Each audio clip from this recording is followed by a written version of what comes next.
I learned something really, really important in the last 2 or 3 weeks.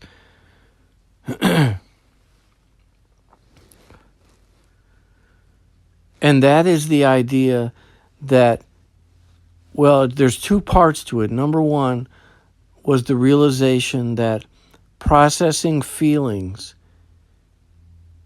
is work. It's legitimate work. And that work, processing feelings, is every bit as important as all the other forms of work that I do in my life, in my day. Does that make sense? In our crazy world, we have our bodies produce feelings because of in response to all the happenings in our lives and all the stimuli, that we're exposed to every single day. Our body reacts to that, producing feelings. And those feelings, they're not going to. If you stay in constant motion, those feelings are never going to get processed. They're just going to stay in your body, and they're going to muck up your life. That's one reason to do to process the feelings, to do the work of processing feelings. And the other reason, of course, is because that's how you get in touch with God. That's how you get in touch with the messages that are in your mind, that are coming into your mind, that tell you what to do and what not to do.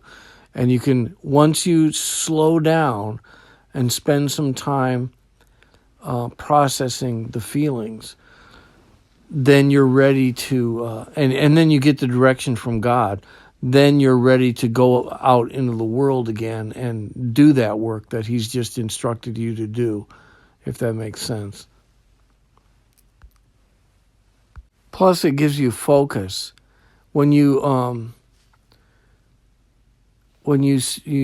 process by staying still, completely still, what your body is not still at all. Your body is processing those emotional feelings that are going to screw up your life if you don't deal with them. How do you process feelings? By getting still, getting quiet and calm and still. I like to do it laying on the bed because then I don't have to spend any energy at all holding my body up, if you know what I mean. When you're lying on your back on your bed, your legs are completely at rest, your neck is completely at rest, and your arms are completely at rest. And if you just lay there and remain as still as you, don't move anything. The only thing you move is your breathing, and that happens automatically. And I when I need to process feelings, I find that I personally get a lot of tension around my eyes, in my eye sockets, and in the muscles around my eyes, and it's work for me. It's a chore just to relax those eyes, and when I do that, then I know that I'm getting back down to ground. That's a way of thinking about it. When you've got all these crazy feelings from all the crazy stimuli of our crazy world, when you've got all those feelings in your body, it's like you're walking around with your feet 10 feet off the ground and your head 15 feet off the ground. You know what I mean? And when you lay on the bed and you get completely still, you can do this sitting up too, but when you're sitting up, you have to spend some energy holding your body in place. So I prefer to do it on the bed. It's more efficient and effective doing it on the bed. But when you do this work, one of the things that you will experience is that you get that you regain that grounded feeling. Your feet come down and they're firmly planted on the ground, and then you can walk around again feeling grounded instead of feeling that weird feeling when your thoughts are just everywhere in this crazy world. You know what I mean? Okay, I'm going to end it there. Good luck. Okay, I lied. I thought of one more thought I want to add to this before I wrap it up, and that is the idea that this is hard to do. It's really, at least it is for me, it's really hard to lay there on the bed and don't move a muscle. It's because of the emotional feelings that you've got inside your body give you a mild form of discomfort. And so this is what I experience. I want to keep going. I want to stay in motion so I don't feel that discomfort.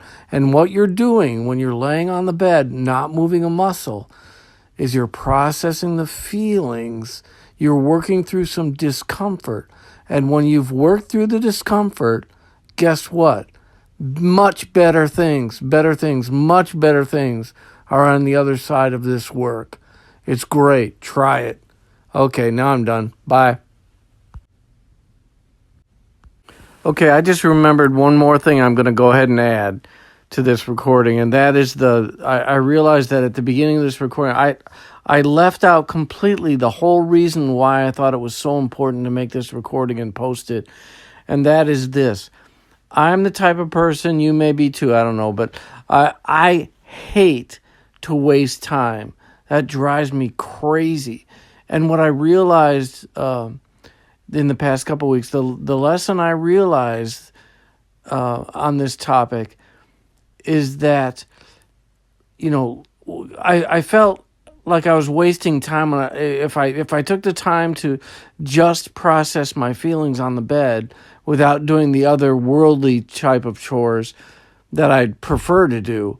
If I was just processing feelings on the bed, I felt like I was wasting time. And what I realized in the past couple of weeks is that it's not wasting time at all. It's far from it. And that's what I meant when I started the recording off by talking about how important it is that this method is work, and it's work that's every bit as valuable as all the other work I do. So it relieved me of the guilt I was feeling that I was wasting time, that I wasn't attending to other things that were more important. I realized that this work is every bit as important as any of the other work I do in my life. Anyway, so there you go. Bye, number 3. Goodbye. Real quickly, the definition of God I use is God is the source of the messages I get in my mind that tell me what to do and what not to do. I use anthropomorphizing just out of convenience. The proper pronoun for God is it, much more than he.